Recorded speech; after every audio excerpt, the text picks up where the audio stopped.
Here's a great conversational skill: how to be assertive in conversation. I want to teach you some conversational habits that will help you sound confident in conversation and also inspire confidence in conversation. First, avoid qualifiers. The worst thing you can do in sounding confident or assertive is starting off with some kind of qualifier, like this. So I'm not sure if this is a good idea or not, but I'll share it and you can see what you think. Just say your idea. Don't apologize for your opinions. Apologizing can also be a qualifier. Don't say sorry before you state your opinion. State your opinion. Try to avoid qualifiers like, I'm not sure if this is a good idea, or sorry to interrupt, or just maybe so you know. If you're doubting what you're going to say, other people will doubt you too. Second, this is actually a nonverbal cue that helps people take you seriously. It's called power gazing. So I talk about gaze as a cue in my book, Cues. Gaze is an incredibly important cue because not only does it create connection, so when we gaze, we create oxytocin, which produces the chemical connection,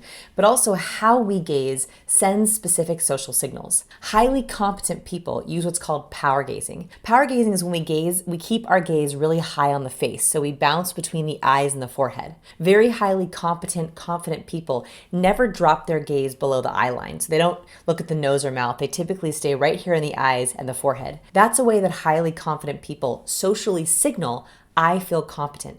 So when you're delivering your opinion, when you're asking a really important question, make sure you power gaze, not only making eye contact, but keeping that eye contact nice and high, eyes and forehead. Third, be an initiator. Be the first person on a call or in a meeting to introduce yourself. Be the first liker. If you want someone to come sit with you in the break room, if you want to invite people out for lunch, be the inviter, be the initiator. We like people to take charge, especially to avoid awkwardness. You can also do this by being the first to speak up in a meeting. Set the stage. Say, hey everyone, I'm excited today to talk about.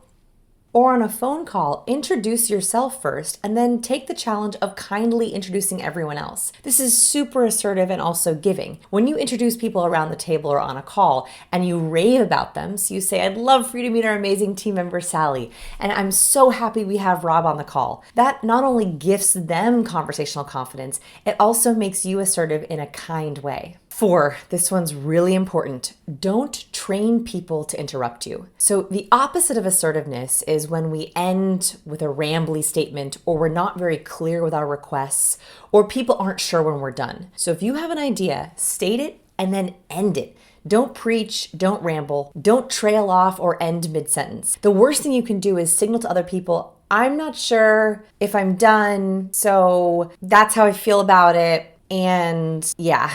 Don't do that. End on a period. End with your last thought and make clear requests. 5th, know your boundaries, know your value. Know when to say no. If someone's pushing you or challenging you in a way that you don't like, the most assertive thing you can do is say, hey, that doesn't feel good to me. No, thank you. And remember, you don't have to say why. If someone's pushing you and you don't feel comfortable, excuse yourself from the situation because you deserve better. Do you want to be an amazing conversationalist? I would love to help. Be sure to check out my latest online training, Conversation Mastery, Communicate with Confidence. It's my 5-step framework to be an expert communicator. Hope to see you in class.